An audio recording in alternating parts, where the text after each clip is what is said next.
Il est 16 heures à Kinshasa, mesdames, messieurs, c'est l'heure de votre bulletin d'information. La Commission électorale nationale indépendante a annoncé la fermeture définitive des centres d'enrôlement et d'identification des électeurs dans l'ère opérationnelle 3 et sur toute l'étendue du territoire national ainsi que dans les 5 pays étrangers sélectionnés. S'agissant des zones touchées par l'insécurité, le président de la centrale électorale s'en remet au gouvernement pour l'amélioration des conditions sécuritaires. Suivez.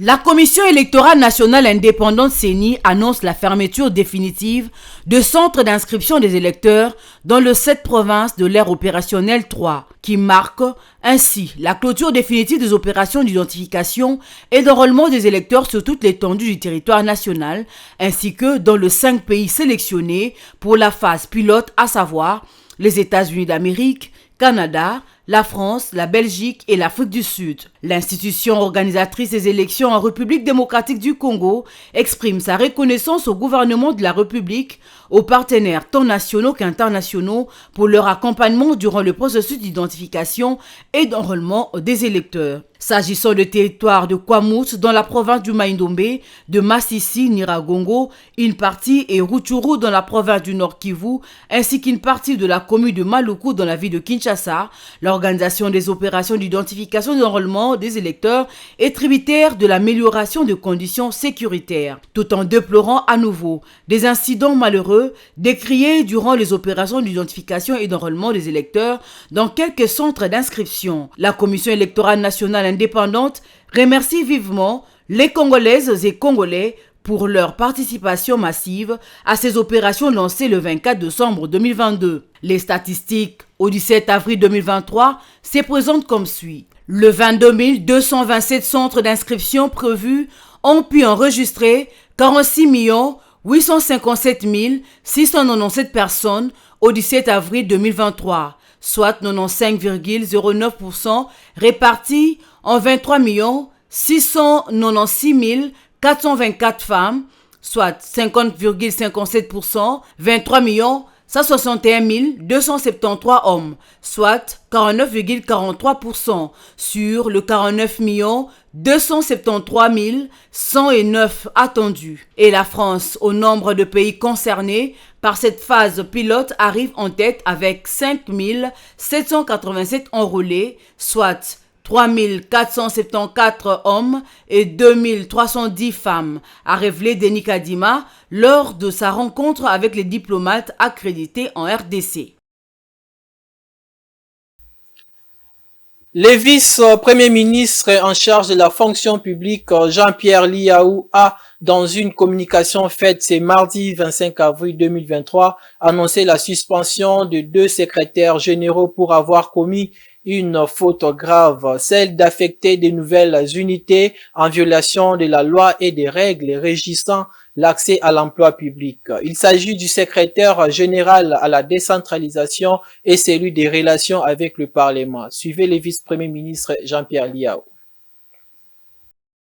Des éléments factuels en ma possession, portés par des preuves documentées, font état de l'affectation des personnes non revêtues de la qualité de fonctionnaires à des postes organiques par certains secrétaires généraux, ce au mépris total de la loi et des notes circulaires que nous avons pourtant transmises et rappelées avec insistance aux différents secrétaires généraux et autres chefs de service.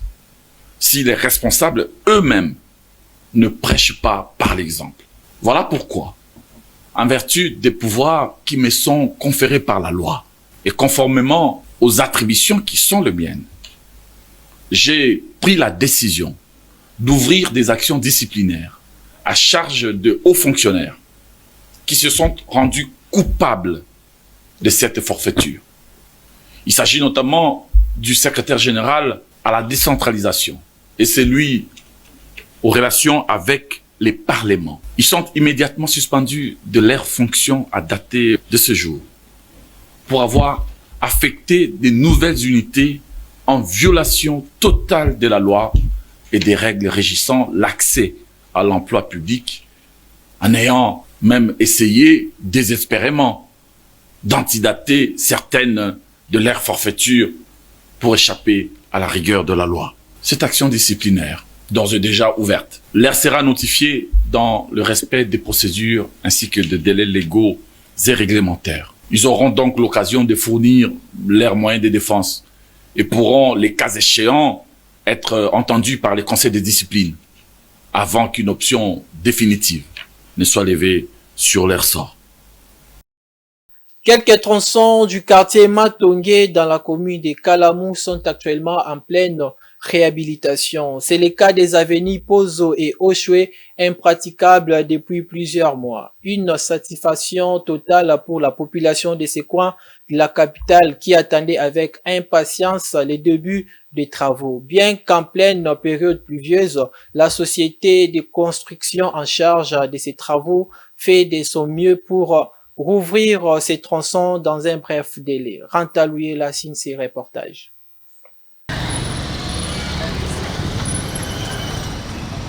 Le début de travaux de réhabilitation des avenues Mponzo et Oshwe au quartier Matongé dans la commune de Kalamou émerveille les habitants de ces quartiers. Après plusieurs mois d'impraticabilité, ces deux avenues sont en pleine réhabilitation par la société Adi Construct. Cette dernière a démarré les travaux depuis 4 jours avec une main-d'œuvre importante. Les habitants de Matongé qui, désespérés déjà, disent leur satisfaction. Mais certains jugent les travaux lents et de moins bonne qualité. La route est donc étant mon normalité, la difficulté est mingi. Il y a des fois la route était dans un état de délabrement, ce qui était à la base des embouteillages monstrueux et des accidents de circulation. La semaine passée, nous avons vu venir la société Adi Construct pour la réhabilitation de cette route, mais on a constaté que les travaux sont trop lents. Et si vous observez bien, ce qui est fait sur place, nous pensons que cette route ne tiendra pas longtemps. Malgré cette réhabilitation, nous estimons qu'en cas d'une forte pluie, cette route va une fois de plus se détériorer. Je demande aux autorités de prendre des précautions nécessaires avant d'octroyer ce genre de marché aux sociétés de construction pour éviter des dégâts après les travaux.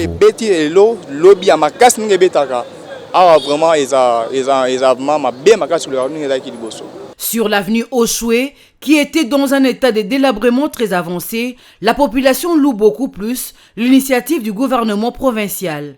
Elle en est fière et pense faire l'évaluation globale après les travaux. De la ville, des autorités de la place du gouvernement central, ils ont tout fait pour que cette route soit réhabilitée.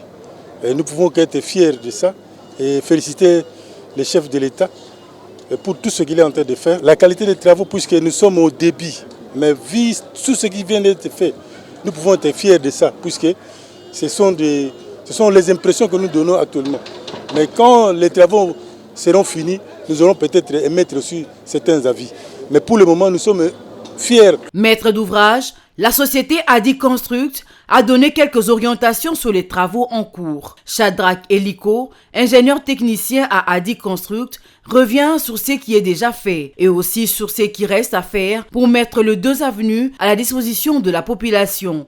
Depuis la semaine passée, qu'on a débuté les travaux ici, sur l'avenue Oshwe et Pozo. Ici à Oshwe, nous avons déjà passé sur les 160 mètres prévus pour la couche de roulement en rigide. On a déjà passé la couche des fondations. Si vous verrez par rapport à vos images, vous verrez que non, la couche des fondations est déjà bien compactée et reprofilée déjà.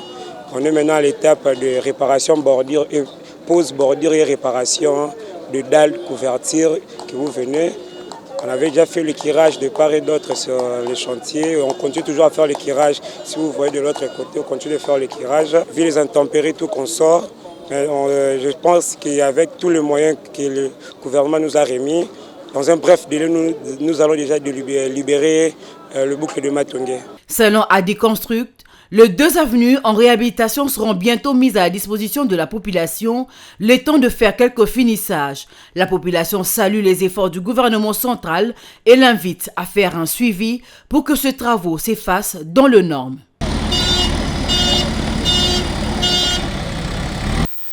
C'est la fin de ce bulletin, mesdames, messieurs. Bonne suite des programmes sur Mandiko Télévision.